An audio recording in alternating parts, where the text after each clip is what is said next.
Good. Thank you all for being here. Please take a seat.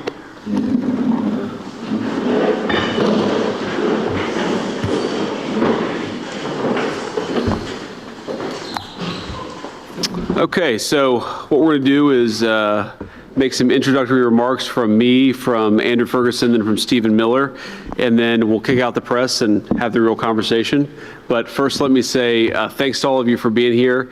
Very gratified and proud of the fact that we have 15 different state AG offices represented here today who are focused on helping us in combating fraud all over our government. And let me be very brief here about what we're trying to do here. So, one of the things we've realized in combating fraud is that the resources of the federal government, while vast, can be supplemented and aided by a lot of the people who know best what's happening in their states, which is the attorneys general represented here today. And they have a lot of legal resources, they have a lot of prosecutorial resources, and of course they have the desire to prevent fraud as much as we do. And so I appreciate these leaders for being here, because we're going to work together, state and federal government, to try to combat fraud. I'm particularly gratified here that this is not a partisan effort. I believe we have a couple of representatives from the attorney generals in Connecticut and Oregon. And as I've said repeatedly, this should not be a partisan effort. Everybody should care about fraud. Everybody should care about rooting out fraud. Everybody should care about saving the American taxpayers' money. And importantly, everybody should care about actually protecting the programs that only work and are only properly funded if the money funding those programs isn't being stolen by fraudsters. So let me just recap for the benefit of our friends in the media. In just 2 months, we exposed billions of dollars in benefits that have been stolen from the American people. We referred over $22 billion in fraudulent small business loans back to the Treasury for collection. We deferred more than $1.3 billion in fraudulent Medicaid reimbursements that were coming from various states, particularly California. We put a 6-month hold on enrollments for new hospice and home health care providers, because so many of the newer hospice providers were not actually providing hospice services, but were just focus on fraud. So we're going to cut that out for a little bit and try to get to a place where we can actually certify that the people providing hospice services are actually providing those very necessary and important services. We recovered taxpayer funds from the $135 billion stolen after the floodgates were open in the immediate aftermath of COVID. We have found $6.3 billion in suspected fraudulent government contracts, which were mostly awarded during the last administration, and that has stopped. And finally, we've blocked $60 million in student aid fraud that should have gone to young people trying to get an education, but instead we're going to fraudsters. And I think the theme here of the Anti-Fraud Task Force up to this point has really been that we're protecting two classes of victims here. We're protecting the American taxpayers who shouldn't have their money stolen by fraudsters. And of course, we're protecting the people who need these services. Fraud is not a victimless crime. This is not somebody gets to make some money for violating the law, and otherwise it's not a big deal. This is people who rely on critical services, students who rely on student loan services, sick people who rely on hospice care, a number of small businesses who rely on the availability of these loans so that they can grow their business and hire people. All of these people, all of our fellow Americans, have been taken advantage by fraudsters, and the task force is here to stop it. So without further ado, let me kick it over to Andrew Ferguson, who's going to talk a little bit about how we're going to work with these state attorneys general. And it's attorneys general, right? Not attorney generals. It's very counterintuitive. We got to change this. Maybe the group here together, we got enough of a critical mass of attorneys generals to change it. But Andrew, attorneys general, I'm never going to be able to get that right, and the media, of course, is going to make fun of me for it. Andrew, over to you. Thank you. Thank you, Mr. Vice President, and welcome to all the state attorneys general. I'm very grateful that you've traveled all this way to discuss one of the most pressing problems this nation confronts. When I was Solicitor General of Virginia, I served alongside many of you and fought against the Biden administration to protect our border, our religious liberty, and our right to keep and bear arms. And today we're here to talk about another problem that we need to partner with you to fight, that the Obama administration and Biden administration made much worse, which is widespread fraud against our benefits programs. Our benefits programs and our whole society was designed for a high-trust people.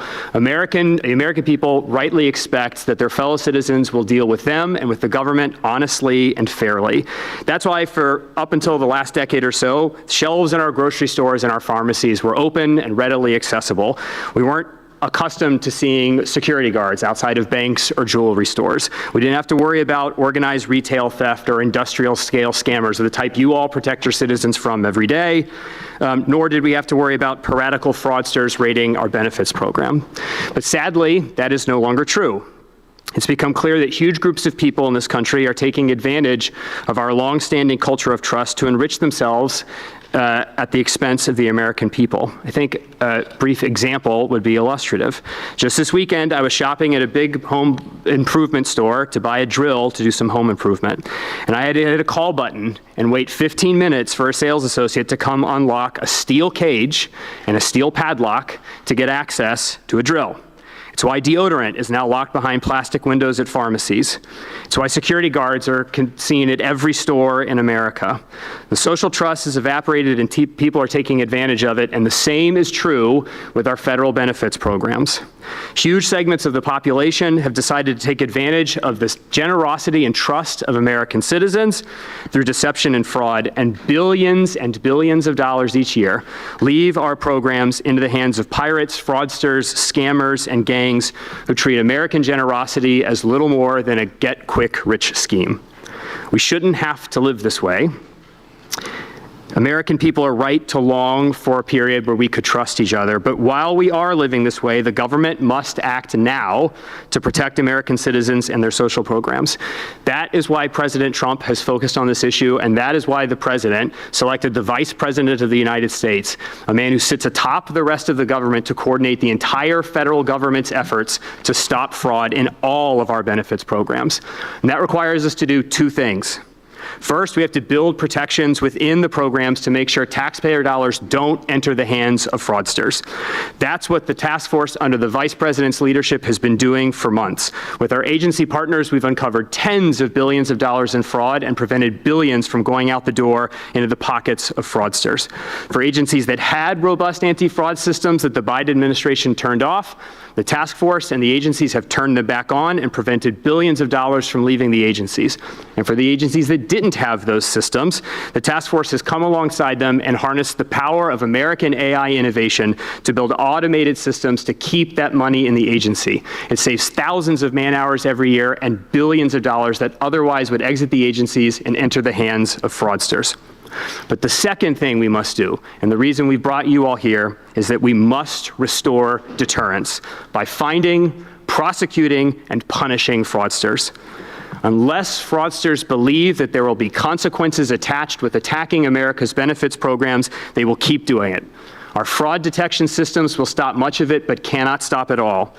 The only way to defeat the fraudsters is by making sure that they know, every single one of them, that if they try to commit fraud, they will be pursued, arrested, prosecuted, and jailed. And that is why the Department of Justice has created the brand new National Fraud Enforcement Division to coordinate the federal government's anti-fraud law enforcement efforts along with the task force and the Homeland Security Council. And this is where you come in. The federal government wants to partner with all of you to combat this fraud. All of you controlled your state Medicaid fraud control units. All of your Medicaid fraud control unit lawyers are on the front line of the war against fraud.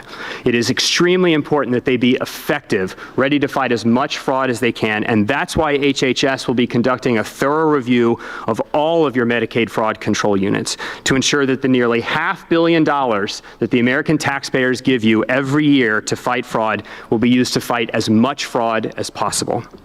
Now, in a moment, the head of the Fraud Division, Assistant Attorney General Colin McDonald, will explain all of the ways that state AGs and DOJ can partner to coordinate and cooperate and put as many fraudsters in jail as possible. But before I close, I just want to remind all of us why this really matters.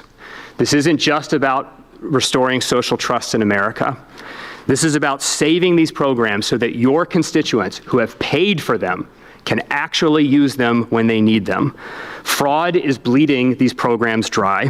We've seen countless of examples in this task force of Americans trying to use their benefits they've been paying for decades, only to find out that some fraudster has stolen those benefits and they're not available to them anymore.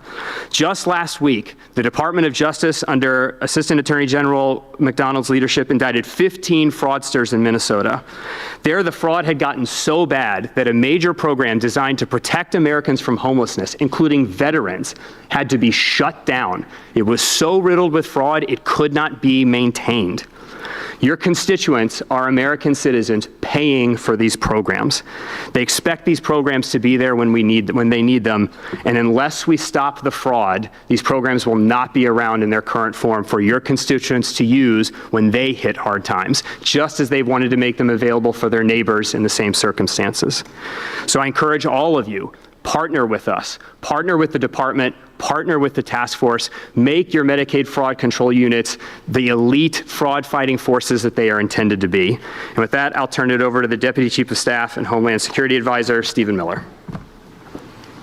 Thank you. And thank you again to the Vice President for leading this effort, for helming this task force, for bringing us all together here. I think you can all agree that this is the fastest in history that a government task force has traveled from creation to action. Your typical lead time is going to be a year of meetings before anything happens, and that's if you're lucky. And within weeks of this task force being established, we've seen the largest ever slate of indictments, recovered funds, search warrants, raids, seizures, investigations, and new legal actions to stop, disrupt, and prevent fraud. What we've learned, which is not surprising to those of us who spent some time in this area, is that fraud is every bit as bad as President Trump said it was, and even worse. So in other words, everything we found either confirms our worst fears or exceeds them. That's the bad news. The good news is that the best team in government under the leadership of Vice President Vance has been assembled to deal with it. And of course, one of those men who you'll hear from in a second is sitting to my right here, the Associate Attorney General for Fraud Enforcement, Colin McDonald. But before I yield the floor, I do want to just touch on one of the points that Andrew hit on in his remarks. All of the systems in our country, whether you're talking about voting, whether you're talking about entitlements, whether you're talking about welfare benefits, were set up based on the honor system. They're set up based on the idea that you could trust the average person through their own morality to abide by the rules and comply with the law. And so the way most welfare works in most states and most places is we take your word for it. If you fill out a piece of paper and you say your kids are hungry, you are going to get food stamps. We don't check as a country if you even have kids. The fact is basic as that. We don't even check if you even have children. You will just start getting the checks. And so what's happened to our country is we became a society, as we've seen with the Somali refugee problem in Minnesota, where you have a large number of people that are not following the honor system, they're not playing by the rules, they're not abiding by our laws, and the amount that has been fleeced from us is in the hundreds of billions of dollars. I believe, based on what I've seen and what I've heard, is that we could balance the federal budget if the only dollars that went out of the Treasury went to individuals who were properly, lawfully, correctly eligible to receive them. And that ultimately is going to be what we have to do as a country. In the meantime, because of the Vice President's leadership, you are seeing the most muscular, robust, aggressive, dedicated, determined, and speedy effort to shut down criminal fraud that has not only ever occurred in the history of this country, but in any developed nation. So thank you. Thanks, Stephen. Colin. Thank you, Mr. Vice President. 50 days ago today, Acting Attorney General Todd Blanche announced the creation of the National Fraud Enforcement Division at the Department of Justice.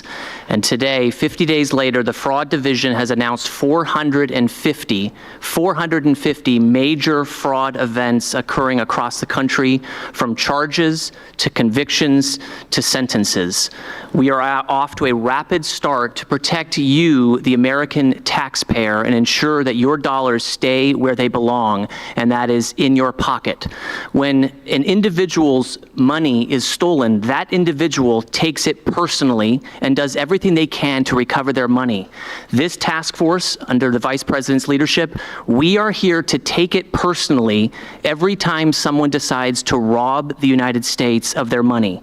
We are here to take it personally when someone decides to take money from a program designed to give money, food, health care to the needy, the sick, and the elderly. That is what the Fraud Division is here to do. It's to take it personally for you, the United States of America, when your money is stolen. In the last 50 days, our work includes the unprecedented charges against 15 defendants for Medicaid fraud schemes in Minnesota. It includes charges in a $650 million sober homes Medicaid fraud scheme in Arizona. It includes a guilty plea in a $270 million Medicaid fraud scheme in California. Those are just a few of the successes of the Fraud Division and the Department of Justice in the last 50 days. And we're only getting started. This is just the beginning of our fight against fraud, and that's where these partners come into play, because we need your help. Our division is called the National Fraud Enforcement Division for a reason. It's not the Washington, D.C. Fraud Task Force. It's the National Fraud Enforcement Division because the fraud problem is national, and our state partnerships are critical to solving the fraud crisis in our country. So I'm going to give 3 things that our state partners here can do right now today. Number 1, we heard about the Medicaid fraud control units. Re-energize and fully mobilize, fully maximize your state's Medicaid fraud control units. When we're done, we want to rename those into the Making Fraud Completely Unprofitable Unit, MFUCU. These units are your state's and really the country's first line of defense against Medicaid fraud. How many active investigations do they have? How many are ready to be charged? If partnered up with DOJ, how many could be charged in the next 90 days? Under your leadership, the MFUCU units can flourish. Second, join the DOJ's newly launched Special Attorneys Program. This program has unlocked $300 million to combat fraud, drug trafficking, human trafficking, and crimes committed by aliens in your state. This grant program will pay for you to send attorneys to join the Fraud Division or your local U.S. Attorney's Office. In addition to paying the full cost of prosecutors you send the DOJ, you can receive a 20% premium to boost your justice system staffing and capacity. Third, and this is critical, bring your state's investigators and data to the table.